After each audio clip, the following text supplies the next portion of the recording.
Hello students, welcome to कैटजी online classes. हम लोगों ने लास्ट क्लास में असाइनमेंट 1 कंप्लीट किया था एंड असाइनमेंट 2 में 2 क्वेश्चन डिस्कशन किए थे। आज हम लोग आगे और बढ़ते हैं with rest of questions in assignment 2।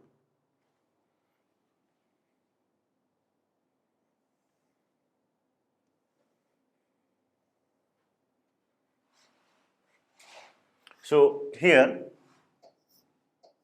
the question is given like this: what is the relationship among AI, ML and DL? आपको रिलेशनशिप फाइंड करना है among AI means artificial intelligence, ML means machine learning, DL for deep learning and उसके relation कैसे होगा उसके बारे में discussion करेंगे। जैसे हम लोग लास्ट मैंने क्लासेस ले रहे थे उसमें डिस्कशन किए हुए हैं, अभी उसको थोड़ा सा रिव्यू कंसेप्ट के हिसाब से हम लोग देखेंगे। तो ऑलरेडी थ्योरी क्लास में कवर किया गया है, बट आज पर question is given, let us discuss about this.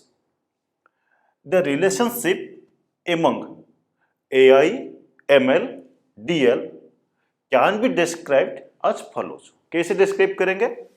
AI is the umbrella term, means it is the bigger circle or bigger container in which machine learning and deep learning is included. Umbrella means very big term, you can say, or big circle that encompasses within it the machine learning and deep learning. अगर इसका हम Venn diagram बनाएंगे तो बड़ा सा circle क्या represent करेगा?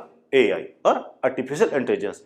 And you can से artificial intelligence consist of both machine learning and deep learning. तो AI क्या कवर करते हैं?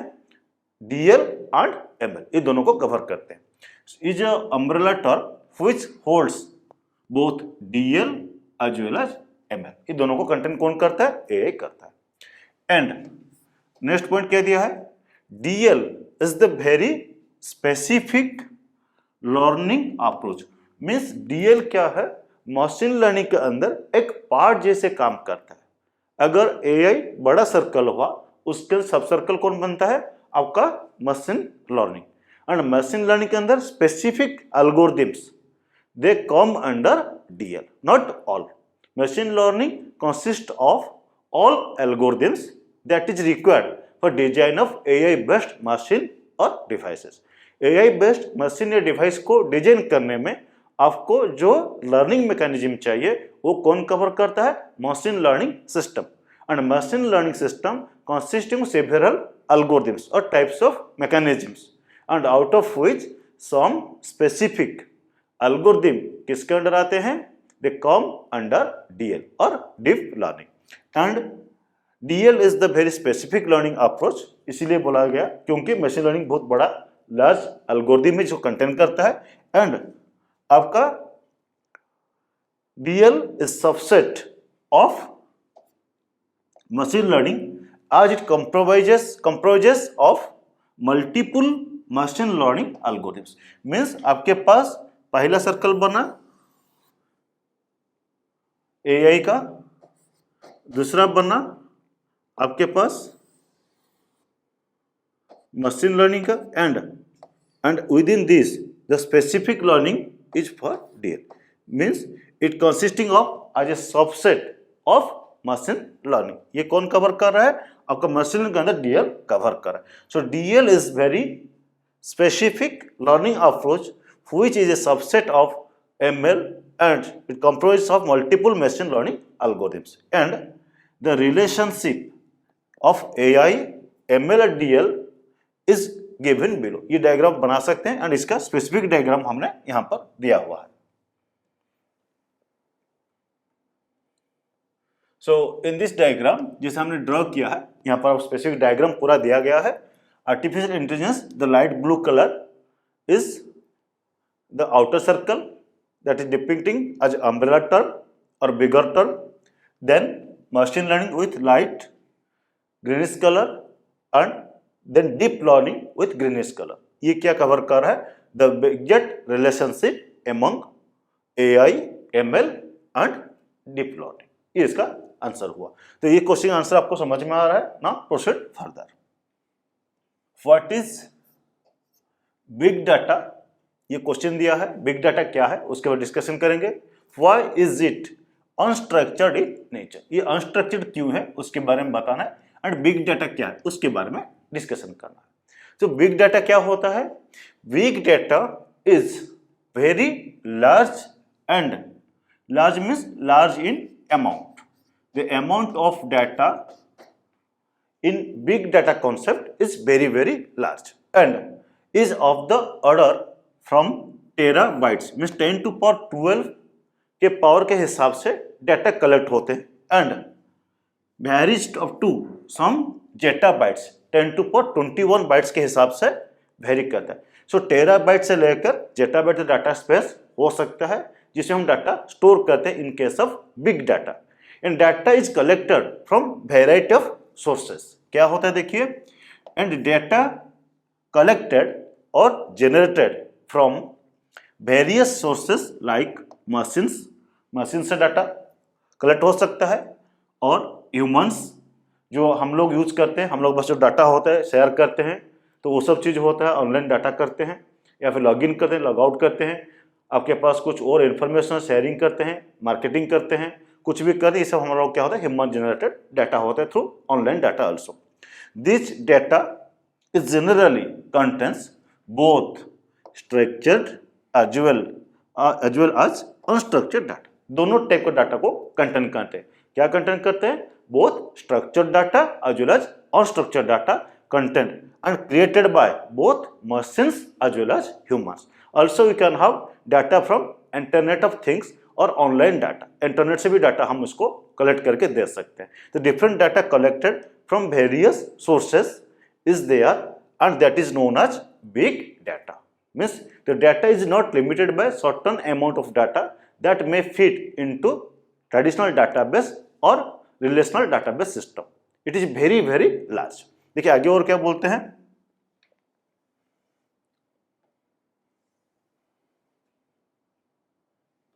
So now in this case it is unstructured. ये अनस्ट्रक्चर्ड क्यों है?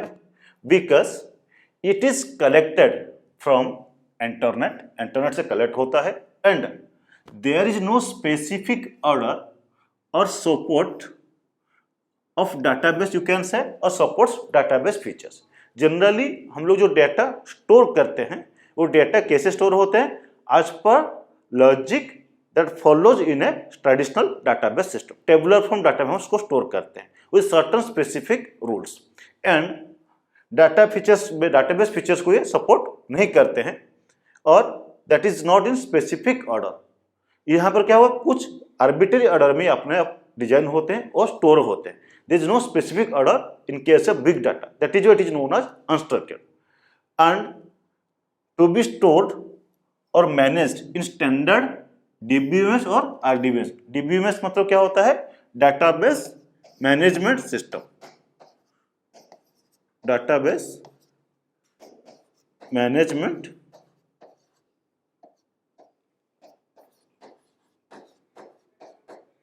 System, and if it is RDBMS, the word is to be generated here is relational database management system. So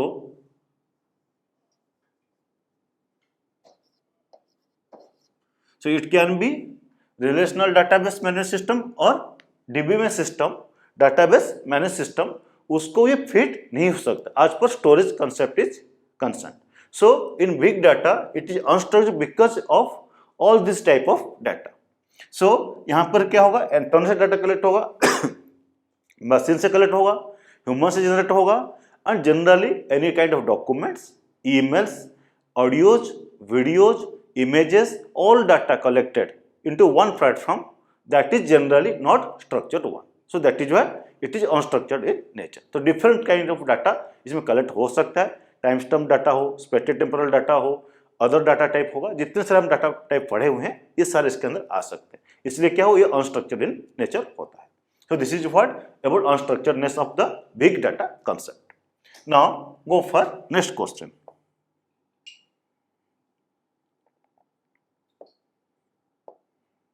So in next question, how AI project is different from IT project. AI project और IT project के अंदर क्या difference है उसके बारे में discussion करते हैं. देखो, इन case of AI project cycle and IT project cycle और AI project steps and IT project steps के अंदर क्या क्या डिफरेंस है. इन case of AI project cycle consist of 5 stages in general and IT project cycle consist of 4 stages. इसमें क्या होगा, 5 stages होते हैं, उसमें 4 stages होते हैं. That is popularly number of stages accepted in both cases. तो दोनों में हम ये चीज को एक्सेप्ट करके आगे बढ़ते हैं. नेक्स्ट क्या होगा,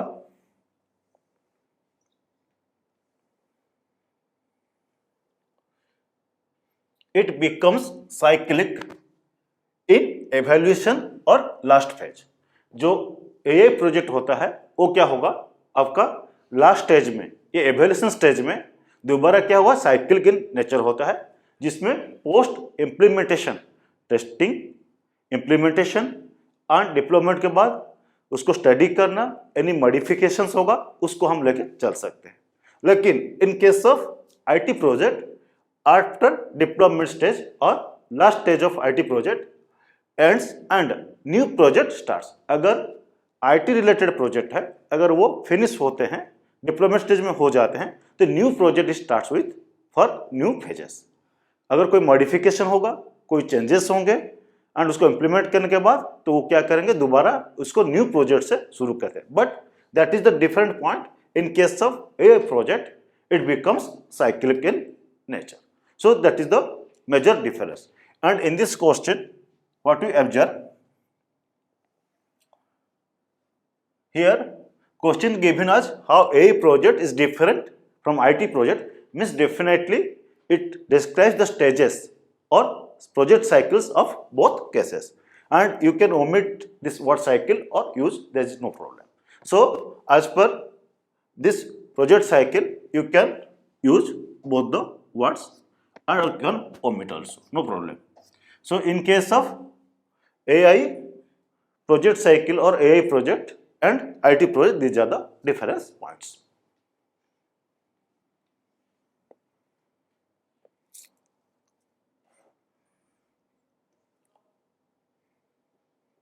Now go for next point. Next question is given, write short notes on classification versus clustering and image classification. ये कंसेप्ट को हम लोग डायरेक्टली और इनडायरेक्टली कोर्स के अंदर कवर किए हैं, लेकिन यहाँ पर आज ए स्पेसिफिक सेक्शन इसको हम डिफरेंस में जानेंगे एंड उसके बारे में डिस्कशन करेंगे. सो जैसे हमने मशीन लर्निंग सिस्टम पढ़े हुए हैं, उसमें हमने पढ़े हैं learning based approach, rule based approach, decision tree and similarly other learning mechanism. आज पर machine learning system is concern, या डिवाइस को ट्रेनिंग देने के हिसाब से हम इसको सीखते हैं एंड उसको लर्न करते हैं, साथ में जो मशीन या डिवाइस है उसको लर्नेबल बनाते हैं. तो इसी कैटेगरी के अंदर डिफरेंट क्लासिफिकेशन, क्लस्टरिंग होता है एंड इमेज क्लासिफिकेशन होते हैं. तो what is classification and clustering, उसके बारे में डिस्कशन करेंगे, साथ में आपके पास इमेज क्लासिफिकेशन के बारे में डिस्कशन करते हैं.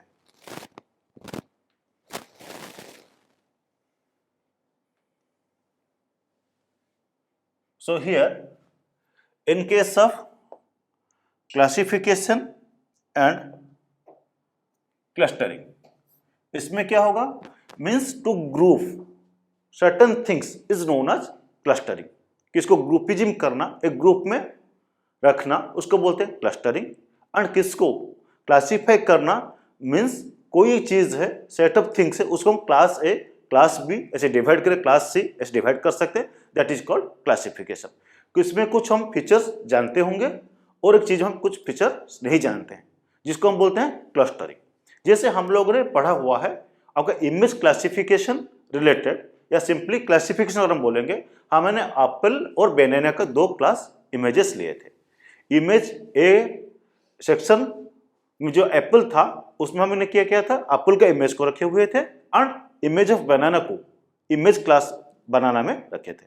तो ठीक उसी तरह का वहाँ पर कुछ रूल्स और फीचर्स हमको पता था, जिसको हमने उसको क्लासीफाई किया एंड लेबलिंग किया, एंड लेबलिंग करके डिफरेंट इमेजेस को स्टोर किया। साथ हमने क्या किया था, उसके से कुछ इमेज को जब टेस्ट किए, सेमी 18 एप्पल था, उसको जब टेस्ट किए वो इमेज क्या रिकॉग्नाइज किया, as a image of apple. तो ठीक उसी तरह का डिफरेंट क्लासिफिकेशन से, क्लासिफिकेशन रिलेटेड में इमेज का क्लासिफिकेशन हो सकता है, इमेज रिलेटेड गेम्स हम डिजाइन कर सकते हैं एंड अदर थिंग्स हो सकता है। तो इसमें क्या होगा, डिफरेंट टाइप्स ऑफ क्लासिफिकेशन के बारे में एंड क्लस्टरिंग या ग्रुपिंग के बारे में बताया गया है। देखिए क्या डिफरेंस होते हैं। In classification data are grouped by analysing whose class label is known, means we know the class label of a particular class or feature or characteristics of an element or data। कोई data या element है, उसका classification हम जानते हैं, nature या feature depend करते हैं, इसको हम जानते हैं। जैसे एप्पल का फीचर्स है तो उसके अंदर हम जान सकते हैं ये एप्पल है, उस फीचर के हिसाब से इसको हमने क्लासीफाई किया एज एप्पल। बनाना का शेप कैसे होता है, थोड़ा लंबा होता है, पीला कलर होता है, हरा कलर भी हो सकता है, इसको हम बोलते हैं इमेज ऑफ बनाना। ठीक उसी तरह का वो राउंड शेप होता है, स्फेरिकल होता है थोड़ा सा, तो ये क्या होगा, आपका एप्पल शेप होगा। तो ये different types of image classification हम कर सकते हैं। ठीक उसी तरह क्या होगा, in classification data are grouped by analysing data whose class label is known. आपका क्लास का लेबल पता है, एक बार वी कैन से हम लोग उसको लेबलिंग करके स्टोर करते हैं, ये बता सकते हैं। नेक्स्ट क्या होगा, इनकेस ऑफ क्लस्टरिंग क्या होगा, analysis data without knowing the class label. Class label को जाने बिना डिफरेंट फीचर्स के हिसाब से वो उसको क्लासिफाई कर सकता है। जैसे हमने डॉग का इमेज देखा था, 1000 स्ट्रे डॉग का हमने इमेज लिया, जिसके अंदर क्या कोई फीचर्स हमको पता नहीं था, लेकिन कुछ कलर कॉम्बिनेशन हो सकता है, स्किन क्वालिटी हो सकता है, उसका फर स्टाइल हो सकता है, हाइट हो सकता है, डिफरेंट कैटेगरी से उसको हमने क्लासिफाई किया। Means depending upon certain feature, after observing the images or data supplied to the system, it classifies or groups them into different subgroups as per height or as per color patches। इसको हमने कब देखा था, इन case of learning based system. तो ये क्या होता है, क्लस्टरिंग सिस्टम को सपोर्ट करता हुआ नजर आ रहा है। तो इसमें क्या होगा, विदाउट नोइंग एनी फीचर्स और not defined by the user, जिसको हम क्लासीफाई नहीं किए हैं, फिर भी मशीन क्या कर उस डाटा को एनालाइज करते हैं एंड ग्रुपिज्म करते हैं। Means it makes groups as per certain characteristics it observes from the images।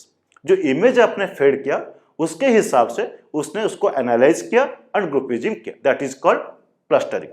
To make groups depend certain things और कैरेक्टरिस्टिक्स और फीचर्स, ये क्या हुआ आपका क्लस्टरिंग।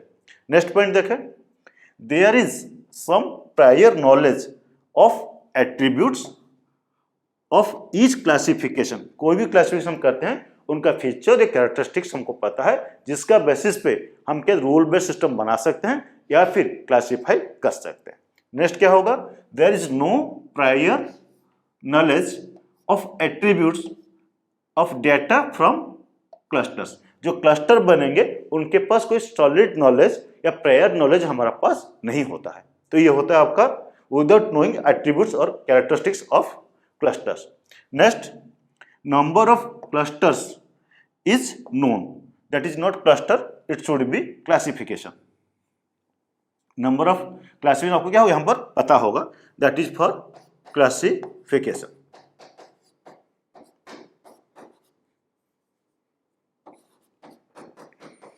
and यहाँ पर क्या होगा, number of clusters is known।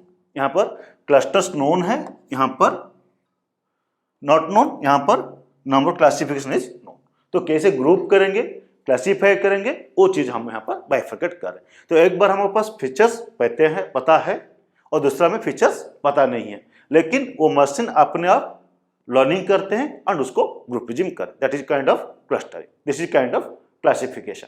तो इमेज क्लासिफिकेशन करना या क्लासीफाई करना ये काम इसमें होगा, एंड क्लस्टरिंग ग्रुपिज्म हुआ डिपेंडिंग अपॉन सर्टेन कैरेक्टरिस्टिक्स और features as per the data fed to the system। ये इसका major difference. Now go further in image classification, exactly what happens in an image classification is to detect objects in an image based on their unique properties. कुछ properties को लेकर हम object को identify करने का काम करते हैं।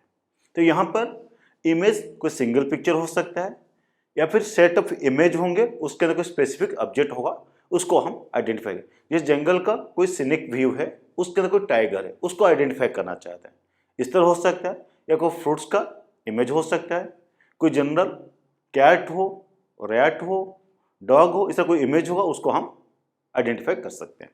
तो इसमें क्या होगा, एन एआई मशीन और model is to train so that, उसको हम ट्रेनिंग देते हैं। कैसे ट्रेनिंग देते हैं? So that it can recognise और identify an image using labelled images और फोटोज। मीन्स अगेन ये क्लासिफिकेशन रिलेटेड चीज को इंडिकेशन दे रहे हैं। अगेन हम इमेज या फोटोज के कैरेक्टरिस्टिक्स के हिसाब से इसको क्लासिफाई करना चाहते हैं। Means we can label each image as per our criteria और conditions and then label each image with certain criteria and classify them as per our requirement. So an AI machine or model is to train so that it can recognize or identify an image using labeled image or photos. इसको हम काम करना चाहते हैं, labelling करना चाहते हैं, plus identify करना चाहते हैं। फॉर एग्जाम्पल हम कैसे आइडेंटिफाई कर रहे हैं? Identifying an image to be an image of any fruits here is given apple, orange, pear, etc. हमने एक एग्जांपल देखा हुआ था, एप्पल और बनाना का क्लासिफिकेशन था। यहाँ डिफरेंट इमेजेस दिया हुआ है, उसको हम क्लासिफाई भी कर सकते हैं। तो depending on different characteristics we can label them into different categories. ये इसका इमेज क्लासिफिकेशन का काम है। तो टू आइडेंटिफाई और recognise the images we have to train with labeled images or photos so that it can easily recognize that image whatever you want to test or enter to the system. ये इसका काम है। So classify करना image को as per labeled structure is known as image classification as per certain unique properties. Now proceed further.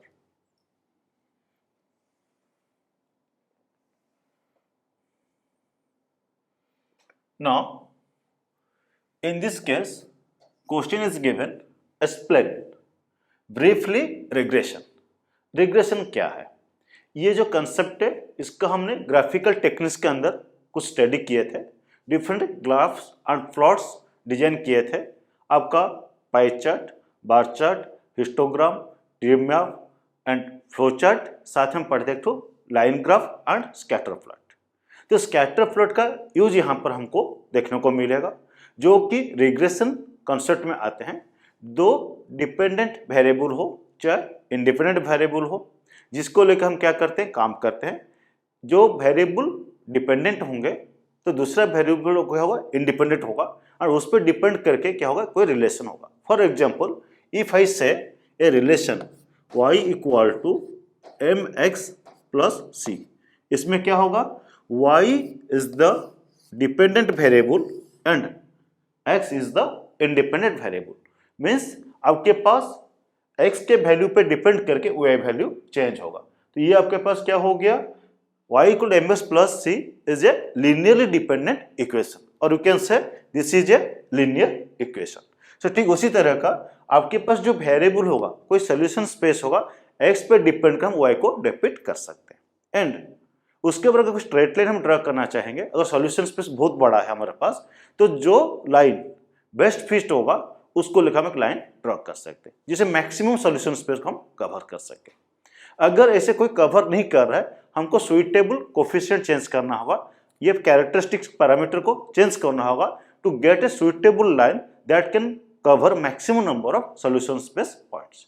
तो generally ये आपका दो वेरिएबल्स को लेके रिलेशन फाइंड करने का तरीका है, जिसमें दो वेरिएबल्स लेते हैं और उसके अंदर रिलेशन को डिपिक्ट करते हैं, and it is a example of a linear regression type thing. There can be other types of regression also, non linear regression भी हो सकता है, and different kinds of regression होता है। आप हायर क्लास में पढ़ेंगे, सपोर्ट वेक्टर मेशिंग होता है, SVM होता है, अदर टेक्निक्स होता है, तो ये सब आप बाद में पढ़ेंगे हायर क्लासेस में। अभी के लिए इतना जानना सफिशिएंट है to have or describe the relation between two variables is known as regression of thing. And to find a suitable line lying between all the solution space points so that it can have best fit line. ये इसका main concept है. तो regression क्या होगा देखिए.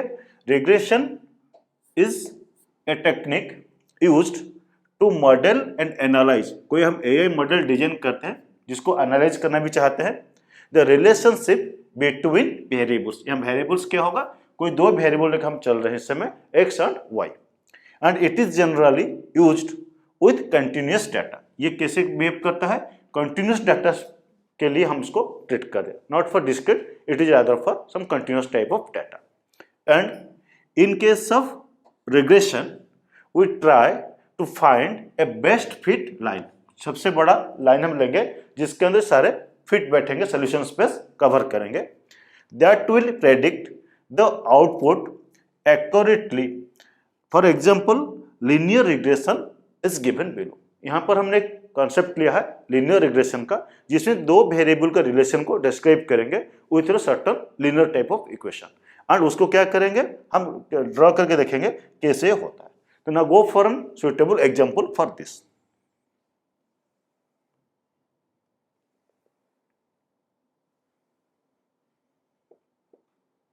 So here is given the fitted line plot for linear model. कोई linear model है उसके बारे में दिखा रहा है. कुछ उसने हाइट लिया है एंड वेट लिया है. अगर आपका बॉडी का हाइट कैसा है उसी के ऊपर डिपेंड करके आपका वेट दिया है एंड उसका एक लीनियर रिग्रेशन का लाइन ड्रॉ किया है. ये क्या डिफरेंट वेट एंड हाइट के हिसाब से डाटा मैच करके दिया गया है. तो कुछ पॉइंट हमने प्लॉट किया हुआ है. यहाँ पर जो डायग्राम दिया गया है उसमें क्या होगा, 62 सेंटीमीटर आपका हाइट है. सेंटीमीटर हो सकता है, यस सेंटीमीटर में ही मान लीजिए. ये क्या होगा सेंटीमीटर में, एंड हाइट आपका भी, वेट भी आपका क्या सम केजीज में. तो ये centimetre height and KG in weight. तो 62 सेंटीमीटर हाइट का क्या है 110 112 आसपास है. 64 में 120 में से है. तो डिफरेंट हाइट में डिफरेंट बॉडी में कैसे हैं वेट के हिसाब से देखा गया. तो ये जो 62 से लेकर 74 सेंटीमीटर का जो हाइट जा रहा है अकॉर्डिंगली इसका वेट दिया गया. कुछ एक्स्ट्रा में हाई वेट होंगे 200 kg, इम्पॉसिबल है लेकिन पॉसिबल भी हो सकता है. देन आपको 140 120 110 ऐसे करके डिफरेंट वेट दिया गया. और इसके अंदर सोल्यूशन स्पेस के अंदर हम क्या कर रहे हैं, इसको क्या बोलते हैं, डॉट लगा हुआ उसको क्या बोलते हैं सोल्यूशन स्पेस. क्या बोलते हैं सोल्यूशन स्पेस. एंड ये सोल्यूशन स्पेस के अंदर जो इक्वेशन ऑफ लाइन गया, ये किसका इक्वेशन गया है, एक स्ट्रेट लाइन का इक्वेशन होता है. तो ये कौन सा फॉर्मूला सब सेटिस्फाई करेंगे, in case of straight line equation it can best described with help of y equal to some mx plus c. अगर हम ये पैरामीटर्स को चेंज करेंगे तो ये लाइन भी चेंज होगा. तो इसमें क्या होगा, जो डिफरेंट लाइन आपका गया हुआ है इसके अंदर हम अगर थोड़ा स्टडी करें, एनालाइज करें, ये जो लाइन गया है, जो रेड लाइन में लिखा गया वो क्या है, एग्जैक्टली फिट करें, मैक्सिमम पॉइंट को कवर करें. यहाँ देखिए 0.1 0.2 0.3 0.4 करीब करीब 4 पॉइंट इसके ऊपर लाइक कर रहे हैं. एंड कुछ पॉइंट वेरी क्लोज है, ये पॉइंट क्लोज है 1 2 3 4 5, ये सब वेरी क्लोज में. Means we can say this distance here is maximum, here is little bit less, here little bit less, here little bit less, here less, here is very very close. Means it is going to cover almost all the points near about range. You can say this line to best fit line or regression line. अगर हम दूसरा line लेना चाहेंगे तो ये क्या होगा, हो सकता है आपका कुछ पॉइंट को कवर करेंगे, कुछ पॉइंट को कवर नहीं करेंगे. तो अगेन ये क्या होगा, आपका इस तरह आगे बढ़ता जाएगा. ये क्या होगा, मैक्सिमम पॉइंट कवर नहीं कर रहे, लेकिन ये लाइन क्या कर रहा है, बेस्ट फिट हो सकता है. तो इसी तरह हम क्या करते हैं, लीनियर रिग्रेशन के हिसाब से we try to find the relation among two variables and with help of that line passes very close to each point और सॉल्यूशन स्पेस. ये होता है रिग्रेशन का concept. So the basic aim is to train a machine and to find suitable line that best fits to the solution space required.